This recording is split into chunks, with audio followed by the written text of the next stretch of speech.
Join me for the next interview as I talk with Patrick Linfante about being vulnerable enough to love yourself. Patrick Linfante has experienced more valleys and mountaintops than most people, transforming from a broken man to an Ironman. He uses his experience to give listeners a vision for creating their own path to their dreams, their own vision, and to recapturing the dream of their life. Patrick is the author of Broken Man to Iron Man, a book that's not yet released as we reveal his interview. Grab your coconuts, whatever that means, and be ready to be inspired and empowered. Welcome, Patrick, to the Coconut Soul Podcast. I'm so excited to welcome you on the show. Thank you for your patience with all the booking of the interview. That tells a lot about your character. I appreciate that. Patrick, you have an amazing story, and there's some self-love involved about that. So let's start and give you the stage. Please do share how your self-love story all started. Thanks for having me, Nikki. I'm really excited. We've had a couple conversations now, and I'm really happy to dive into this. It's a pretty deep and wide open subject, but the kind of long and short of it is I drove drunk in 2010 and I broke my own neck. And Wow. if you can only imagine the not only physical aspect, but the mental aspect of trying to learn why, how, forgive myself, love myself. That's kind of where everything started, was this really traumatic event that I caused, and trying to make peace with it and see what wisdom there was in there, what experience existed within that, so that I can reflect on it and use that in my everyday life, and kind of just come to a new place of trying to love myself despite this major mistake that I made. Wow. You're starting this show like on edge. And I don't use this language quite often, but there's no bullshit in what you're saying. And you're taking full responsibility. I honor that. And I want to know, have you always been like this, taking full responsibility? I would love to say yes, but I don't think that's true. I want to know what's true. And I was hoping it was not the case. It's how I find myself today. I don't know how or when. I don't know. I don't think there was a specific moment where I was just like, okay, now is the time. But it's who I am. I'm a very direct person, and I am direct to myself first. Okay. And when I share this story, when I talk about anything that's happened around it, I honestly like to lead with that kind of jarring information, because one of my biggest stances is vulnerability and being who you are despite whatever mistakes or whatever you think your shortcomings are. This is who I am. And I made a really bad mistake in my life, and it has taken me 12 years to get to where I am now. It's still going to continue to change. At first, no, I blamed my dad. I blamed my family history. There was alcoholism that run prevalent in the previous generations. I also kind of caught that. My father had left my mom in marriage, and I was kind of figuring out what I was doing. I wanted to blame him for not being as much of a dad and a parent to me. Yeah. So for a while, I was like a victim. Okay. And this happened to me. And the longer I sat on a couch not being able to do anything for months, the days passed by, and I got to this point where I was like, this is my fault. I did this. I chose to drink. I chose to get in a car. I chose to do these things. And despite what my background is, despite whatever other factors could have influenced these choices, they were still my choices. I still did this, and I have to live with the consequences. That is key. So I like that you're saying you're taking responsibility, but you're not denying that there was some factors that kind of not put you on that road. I mean, back, my dad drank, still does. I was the other part where I was afraid, and I'm not better than you, like in any way. That's not what I'm saying. But you at first were blaming, but then you realized that was not helping you, I guess. Is that right? Yeah. Okay. And then you decided to own what you did. What was the cost or the benefits of owning what you did? Thank you for that question, because I have pondered this specifically for a long time, where when I have had this conversation in various times, I have often said this was the best and the worst thing that ever happened to me in my life. Yeah. It was a terrible, terrible event. Mm-hmm. And it made me who I am today. Like it's Yeah.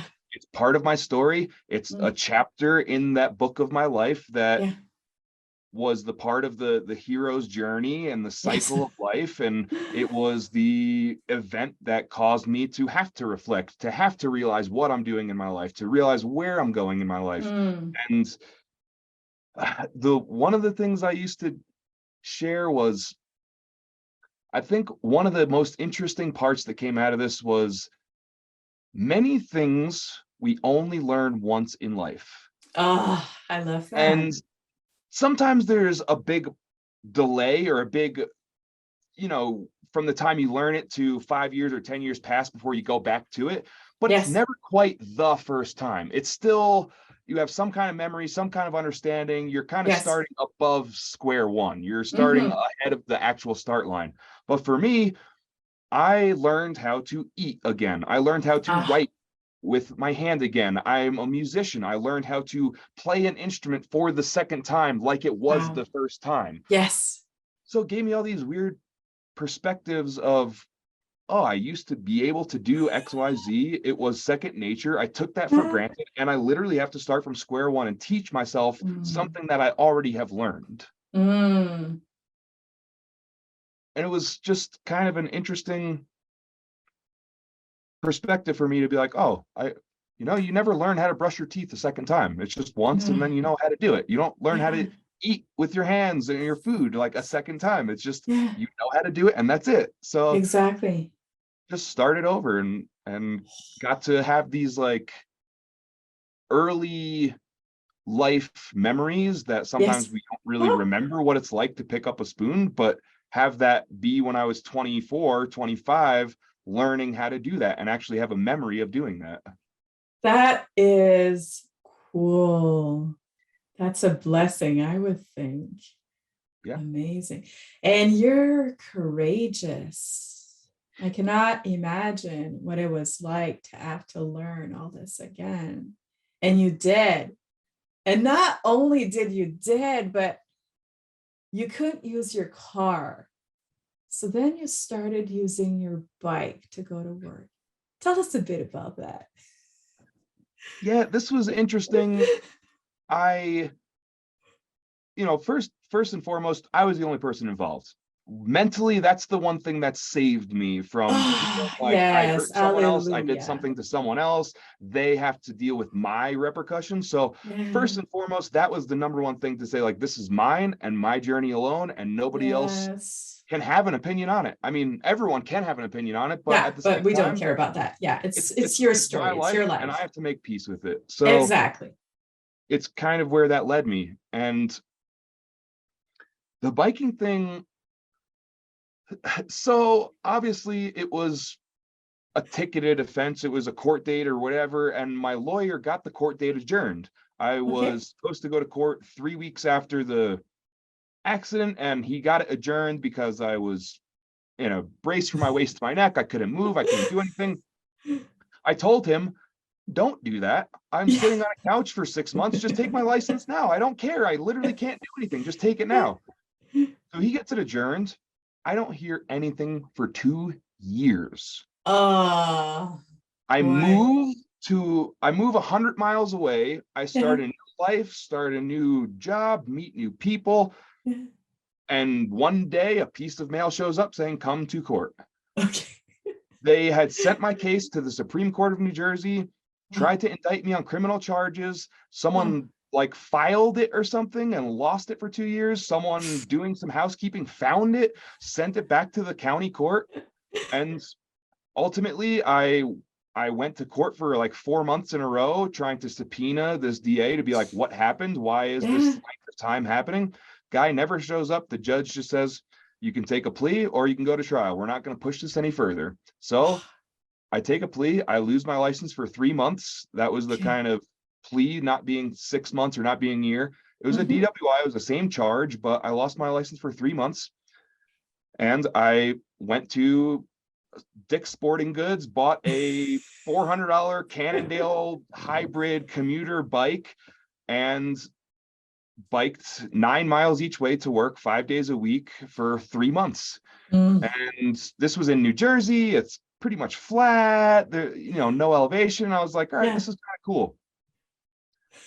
And then like 2 years later, I moved out to Colorado and I bought an actual road bike. I biked 5 miles and then 10 miles and then 15 miles. And then all of a sudden I start biking mountains. I've biked up Pikes Peak. I have biked up Mount Evans, which is the highest paved road in America. I have biked Vail Pass. I have biked, I have no idea. It just went from maybe I can do a mile to I've done 222 miles in 2 days. And then that led me to, I did an Ironman this year. And that's kind of the start of this kind of conclusion of this chapter of kind of the starting of this bad event and kind of 12 years later where you can move from that. And it just, looking back, I never ever would have saw this path, picked this path, known this path existed. I imagine I would not pick this path. And all this from the guy who had to relearn to play his instrument and eat, and now did an Ironman. Wow. And here I am, healthy, and I don't walk or bike or swim or that much, and I go kayaking sometimes in a relaxed way. And you did all this, but why? You just hit the nail on the head. So so everything looks different to everyone, and my desire is not to make everyone do an Ironman. This is the farthest thing. I hope so, because you're not going to succeed with me. Exactly. It's, for me, it's more, I think that I'm luckier than most. And I think that there are some people that mentally, internally would love to push themselves to do something like an Ironman, whether it's an Ironman or whether it's something else. Yes. And I relate to that. For whatever reason, they have had that ability stripped from them. Whether that is an accident, whether that's an illness, whether that's cancer, whether that's someone out there wishes they could do what I could do. And they don't physically have the ability based on whatever their life experience has been. And in this weird way, I feel like I owe it to mankind, to humanity, I owe this second chance at my life to show what you can do if you decide you want to do it. And that's ultimately my desire in life, to just, it's like this second chance is dedicated to humankind. I'm in service to everyone for the rest of my life because I've been given this second chance. And I want to show anyone and everyone. You can do anything that you want. I am no different than anyone else. I'm a guy that just grew up. I don't come from wealth. I don't come from any kind of standing or status, or I'm just the guy next door that decided I messed up my life. I want to do something. It changed from, I wonder if I could do this, to how much can I actually do? Like, where is the line? How strong can I get? How much can I actually do? And that's really, I just want to show people, I want to inspire people. If you have a thought in your mind, you can go after it. You just have to choose to do it. I love that. And I'm all about inspiring, empowering also. So we relate, we connect on that point. You did mention that because you were given a second chance, and sorry about that, we have snow removal here. And so you were given a second chance. And because of that, you want to serve. And if you've heard me before where I talk about self-love and serving, I relate the two with the intention about serving. And it's got to do with self-love. So you've said why you want to serve, but I'm going to ask it in a different way. Are you serving to prove yourself, to be accepted? Is it bringing something to you? Why is it that you're serving? It's a portion of all of that. It is self-serving in a sense, and anyone that would kind of counter that, I wouldn't believe them. In a sense, by me doing this, it heals myself as I go through this. It helps me as I help you. I love it.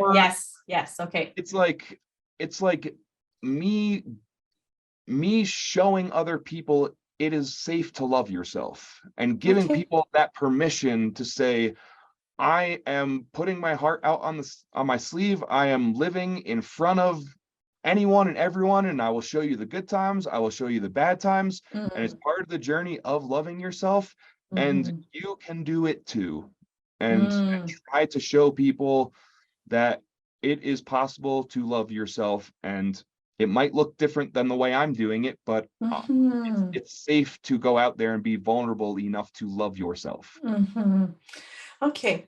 And I'm still curious about the serving rather, because I have an opinion and a conception, and I'm always open to shift or to see how other people see it differently. And sometimes there's two point of views, and two point of views are valid. Like, I think it's Oliver Swift that was talking about opening an egg, by the big side or the small side there. So in French, we say les gros boutiers et les petits boutiers.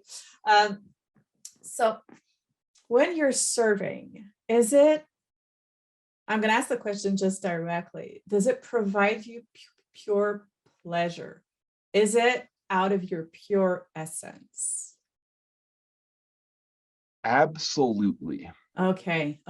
It is my fundamental belief that there is so much power in this moment.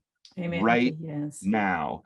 And the serving to me is inviting someone and waiting until they are ready to be in this moment, like you are here with me, and walk into this capsule of 1 minute, of 10 minutes, of an hour, where nothing exists outside of here. Just this moment. Your bills will still be there after we meet.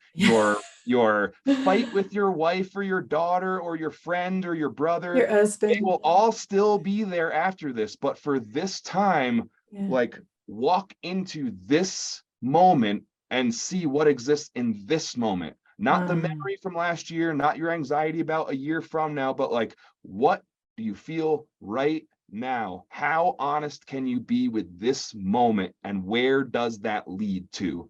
That's it. No ulterior motive, no like goal or plan, or we have to achieve this or XYZ, but just be here and see what happens. Ah, I love that. That's what it's all about. I'm just taking a moment to sit in there, to dwell. I also have that same belief that we're all called to serve.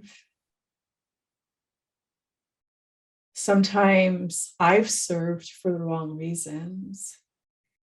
And I think that we know that we're serving for the right reason if we serve and it's bringing us pleasure, and we're going to serve even if what we want to obtain is not obtained. Yeah, so amazing. Okay. So you've spoken about responsibility. You spoke about the victim point of view. You still acknowledge that your past was there. You did bring up forgiving yourself and self-compassion. Let's see. Oh boy. Okay, let's go, because it's already like time to wrap up. But quickly, before you tell us your last thoughts, what would you have to share with us about self-compassion? Because if somebody has important message on self-compassion, it's definitively you. It looks different to all of us, and more so, every day looks different. Just because today you are really good at loving yourself, tomorrow maybe you're hard on yourself. And just because you're hard on yourself tomorrow doesn't mean that you throw it away forever. It just like anything else in your life, every day you show up as the best you can be. And some days that best isn't as good as other days. It's just plain and simple. We're not this stagnant top line awesome thing every single day. It's some days your best is the best person on the earth. Some days your best is like getting out of bed and taking a shower. Like, and that is self-love. Like that, it is just, that's what you can do. Every day looks different. That's encouraging, Patrick. It's amazing. So I know that you do have a gift to share. Before you do so, what are your final thoughts? What would you like to share with us as we wrap up this interview, Patrick?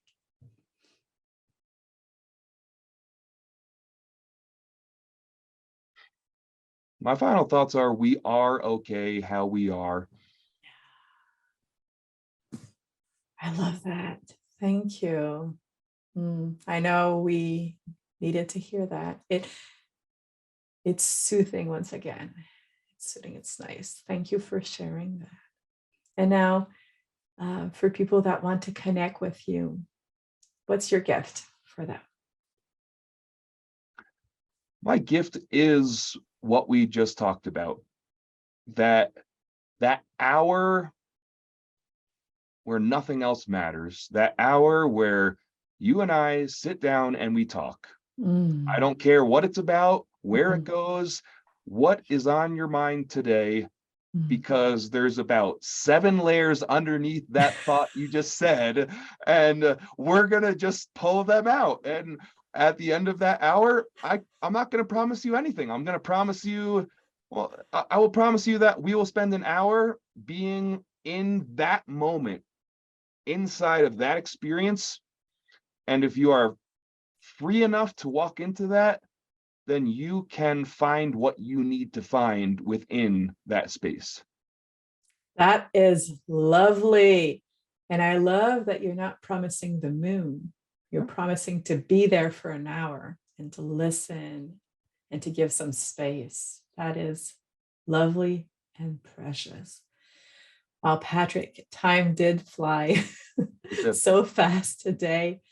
This was fun. I appreciate how honest you are. You did say that you're direct. You say things as they are, which I think made our conversation so I'm going to use fun. It's not a powerful word, but that's the one that's coming to my head right now. What I really mean is that it's a conversation that they appreciated because it was real. And I know that I take a lot out of it, and I'm sure that the viewers also take a lot of it. So I'm honored that you accepted to be our guest today. Thank you. Thank you for having me, Nikki. I really appreciate you. My pleasure. Thank you. Bye-bye. Cheers. Wow, what a powerful interview. As Patrick has mentioned, I chose to drink. I chose to get in a car. I chose to do these things. And despite what my background is, despite whatever factors could have influenced these choices, they were still my choices. I love how Patrick takes responsibility. Make sure to get in contact with Patrick and take advantage of his free gift, 45-minute perspective exchange. I must say that after I interviewed Patrick, as I stopped recording, I spoke with him just for a few minutes, and he asked me a question, which led to a short discussion, which changed my life. Click the link below. I cannot make a claim that he will have the same impact on you, but give it a try and contact him. So they just like plain old just don't get it. Other people will feel threatened by it because you're growing, you're doing better, you're shining more than you used to, and they're like they get jealous. And they're like, how come you're doing this? Do you think you're better than me now? And